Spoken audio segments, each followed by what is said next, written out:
Jeugdzorgorganisatie Intervens bestaat over een maand niet meer. Het is dinsdag 1 december. Dit is Zeeland Nu. Werk wordt verdeeld over andere organisaties. Groot drugslab ontdekt bij Westdorpen.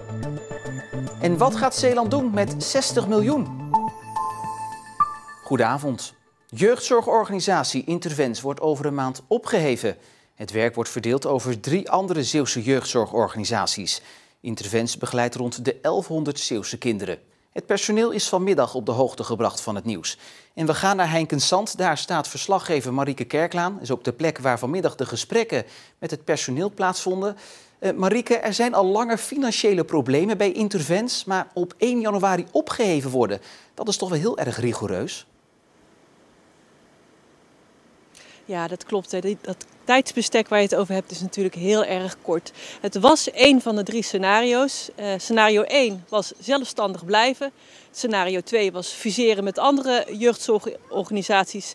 En dit was het zwartste scenario, het opheffen van de stichting Intervens. Ja, wat gebeurt er nu met de gezinnen die overgaan naar een andere organisatie? Ja, personeel, dat is eigenlijk ook een van de belangrijkste vragen waarmee het personeel vandaag mee naar buiten kwam. Wat gebeurt er met onze gezinnen, de gezinnen die onder die gezinsvoogden, gezinsmanagers vallen? Vanuit de gemeentes, die dus gaan over het financiële gedeelte hiervan en die dus ook eigenlijk gaan over de toekomst van Intervens, is duidelijk gezegd, de gezinsvoogden blijven zoveel mogelijk betrokken bij die gezinnen. Met andere woorden, die gezinsvoogden gaan over naar de 3 andere jeugdorganisaties die nu in beeld zijn, die de taken van Intervens over gaan nemen. Maar goed, het personeel heeft daar nog heel veel praktische vragen over. Want nu zijn ze nog in dienst bij Intervens. Wat gebeurt er per januari? Het is een vrij korte, eigenlijk heel korte periode met een hoop vragen en nog weinig antwoorden. In onze beschikkingen van de kinderrecht staat Stichting Intervens. Dat verdampt. Hoe gaan we dat doen? Nou, dan zeggen ze dat ze een projectgroep in het leven gaan roepen om bij ons te gaan kijken hoe het gaat. Maar allemaal onzeker. Wij hebben met mensen te maken die al in onzekerheid leven. Die geven wij zekerheid door hen te helpen en te ondersteunen. Nou gaan wij onzeker staan. Wat denk je wat dat bij die gezinnen doet? Triest denk ik, zoveel onduidelijkheid en geen antwoorden. En moet ik ervan zeggen, ik moet het even tot me laten bezinken. Ook van de gezinsmanagers, hoe het moet gaan in de toekomst met overdrachten. Want er zit natuurlijk nu een hoop jeugd bij ons.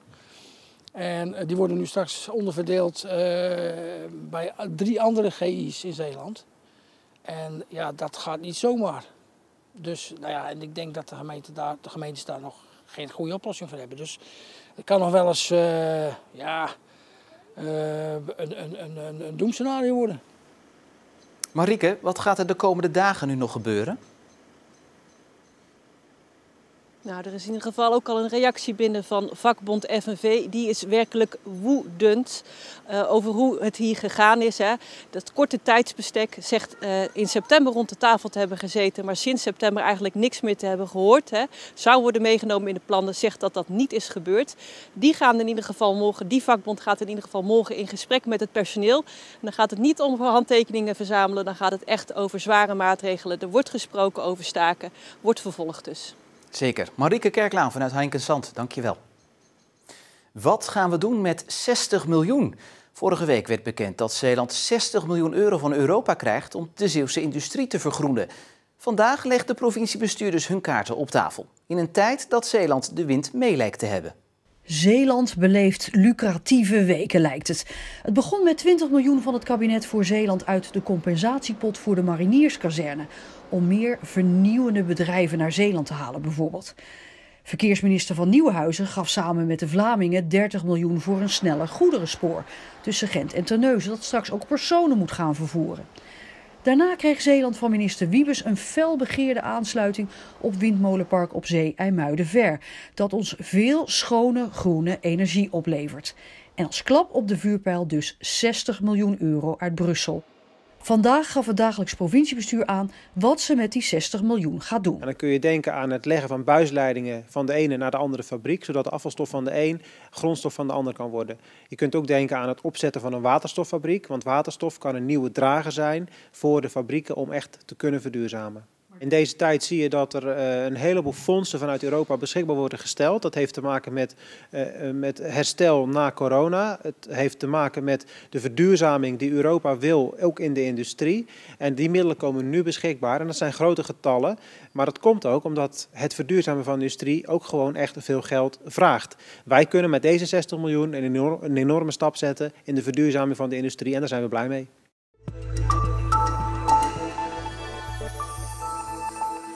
Bij Westdorpen is gisteravond na een tip een drugslab gevonden, waar de harddrugs crystal meth werd geproduceerd. Bij de inval zijn 5 mannen uit de Dominicaanse Republiek en Mexico gearresteerd. Volgens de politie gaat het om een groot lab. We zijn vanmorgen gestart met specialisten van de politie en van een NFI. En wat zij inderdaad teruggeven is dat het echt om een groot lab gaat. Wat dat dan precies inhoudt, dus hoeveel er geproduceerd is, ja, dat wordt op dit moment allemaal onderzocht. Het ontmantelen van het lab duurt zeker nog tot morgen. Nou, we zijn echt geruime tijd bezig nu met eerst te kijken, te schouwen, vervolgens te onderzoeken. Onder andere ook sporenonderzoeken worden dan gedaan. En daarna het ontmantelen van het hele lab. Ja, we denken echt zeker morgen ook nog bezig te zijn met het hele proces. De 5 verdachten zitten vast voor verhoor en worden waarschijnlijk later deze week voorgeleid. Tussen gisteren en vanmorgen zijn er 6 Zeeuwen met corona in het ziekenhuis opgenomen. Ook is er een inwoner van Tolen overleden aan de gevolgen van het virus. De gemeente Terneuzen was wederom de gemeente met de meeste nieuwe besmettingen, namelijk 19.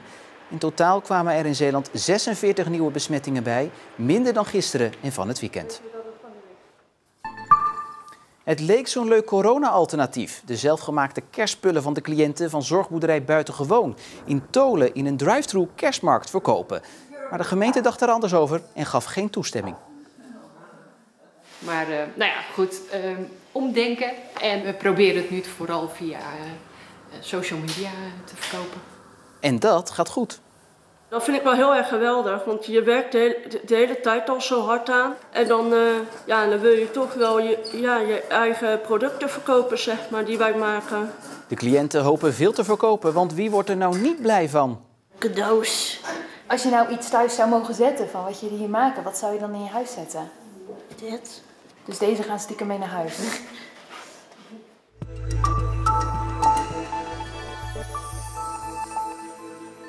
Het jubileumjaar kon voor het Middelburgse Unifarma eigenlijk niet beter verlopen dan dit jaar. Het 40 jaar oude bedrijf verhuisde naar een gloednieuw pand langs de N57. En door de coronacrisis is er een grotere vraag naar de gezondheidsproducten van het Zeeuwse bedrijf. Jacco van Lieren staat bijna 25 jaar aan het roer van het familiebedrijf. Hij nam het over van zijn vader. Van Lieren gelooft heilig in groei. We hebben een beleid dat we ongeveer 8% per jaar willen groeien. En tot nu toe lukt dat goed. Dat betekent dus dat je constant natuurlijk bezig bent om extra ruimte erbij te zetten. Extra personeel te werven. Je wordt steeds groter en groter. En sinds vorig jaar is dat ook zichtbaar aan de N57. Unifarma is nog een echt familiebedrijf. Ook al merk je dat niet overal aan. Qua medewerkers niet zoveel. Ik ben eigenlijk de laatste van de familie die werkzaam is in het bedrijf is. Qua beleid des te meer. We zijn een bedrijf wat eigenlijk bezig is met de continuïteit in plaats van op korte termijn winst maken. Stilzitten, daar houdt Van Lieren niet van. Hij wil constant vernieuwen. Ik wil ondernemen, ik wil dynamiek in het bedrijf en dat lukt tot nu toe iedere dag nog steeds. Wat voor baas is het nou? Een goeie staat er altijd voor je klaar. En als je problemen hebt of er is iets, ik ga er naartoe en hij komt altijd wel met een oplossing. Dus dat is wel fijn. Ja, dat is een hele betrokken baas. Hij is overal, hij weet alles en dat siert hem natuurlijk. Omdat mensen door de coronacrisis nu veel meer met hun gezondheid bezig zijn, is het razend druk bij Unifarma. In het begin van de eerste coronacrisis, maart, tweede, derde week, hadden we indexen tot 180. Dus 1,8 keer de normale omzet. Dat is toen weer wel een klein beetje afgevlakt. Maar we zien nu op dit moment in de tweede coronacrisis dat het weer maal 1,4 gaat. En dan komen de feestdagen er nog aan. En dat betekent nog meer werk. Verwacht u voor die drukke maanden, want de post wil dat ook. Andere bedrijven willen dat ook. Verwacht u voor die drukke maanden dat u ook nog mensen kunt krijgen? Oh, dat gaat zeker lukken. Het is de afgelopen maanden ook gelukt. En de grote pieken hebben we gehad natuurlijk. Nou, de feestdagen zullen waarschijnlijk maal 1,2, maal 1,25 doen. Dus dat moet voor personeelszaken goed oplosbaar zijn.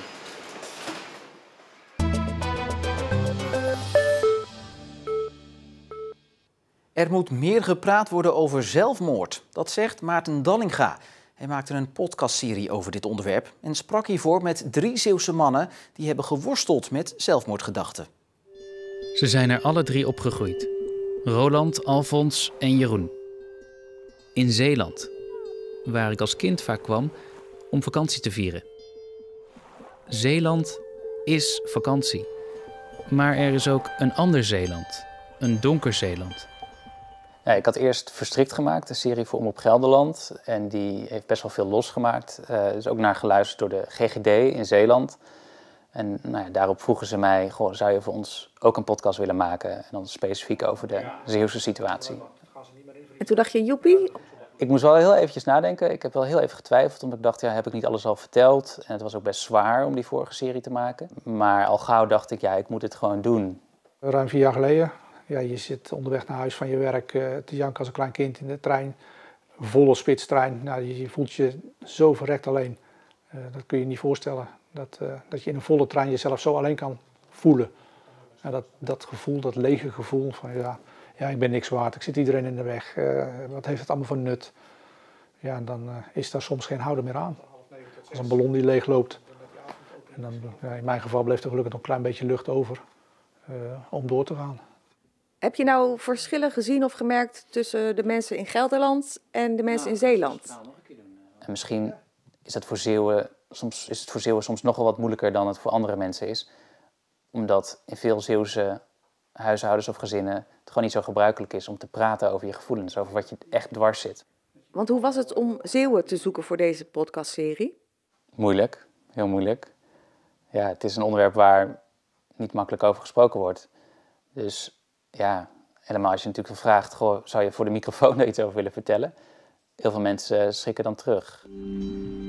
Dit is een verhaal over worstelen met het leven. Over eenzaamheid en het niet meer weten. Tegelijkertijd is dit een verhaal over hulp zoeken, hulp vinden, over naar elkaar omkijken. Wat was het dan dat jij net niet dacht van, ik stop er echt mee? Dat was in dit geval mijn gezin, mijn vriendin, mijn kinderen, mijn hondjes, familie. Dat is maar een heel klein speldenprikje geweest, maar dat is wel mijn redding geweest. Want ben jij blij dat je er nog bent? Ja. Ja, dat durf ik wel te zeggen nu, ja. Ik zit redelijk goed in mijn vel. Voor zover het voor mij dan redelijk goed is. Want ja, waar sommigen een 8 of een 9 zeggen, dan hou ik het op een 6. Denk je er wel eens aan om een einde aan je leven te maken? Dat is volgens mij de vraag die we vaker aan elkaar zouden moeten stellen, hoe moeilijk het ook is. En dat is iets wat Zeeuwen denk ik toch wat meer zouden moeten proberen te doen. Praten kan helpen. Praten kan zelfs levensreddend zijn. Niet altijd, maar het kan heel erg helpen om uit die fuik te komen van dood willen, van een einde aan je leven willen maken. Het kan het begin zijn van een nieuwe start. En heeft u behoefte aan hulp? Kijk dan op de site 113.nl of bel naar het zelfmoordpreventienummer. En dat is 0800 0113. Brede opklaringen en wolkenvelden wisselden elkaar af vandaag, met hier en daar ook een bui. Morgen hetzelfde verhaal eigenlijk, maar dan met minder wind en in de ochtend bestaat er kans op mist. En het klinkt simpel. Al het water wat we doorspoelen wordt gezuiverd. Maar wat er allemaal bij komt kijken, zien we in Weg van Water. Dit zijn de pompen die dus het water van de zuivering rondpompen. Dit is eigenlijk een beetje de machinekamer, het hart van de zuivering. Als het natuurlijk regent, dan draai je alles hier volle bak. Maar normaal gesproken dan is het hoofdzakelijk net dat de mensen uit het bed komen. De mensen gaan naar het toilet, naar het douchen. Dus dan gaat alles hier wat harder draaien. Dat is straks en uiteraard gevolgd toch door het uitgebreidere weerbericht. Tot zover voor nu. Nog een fijne avond.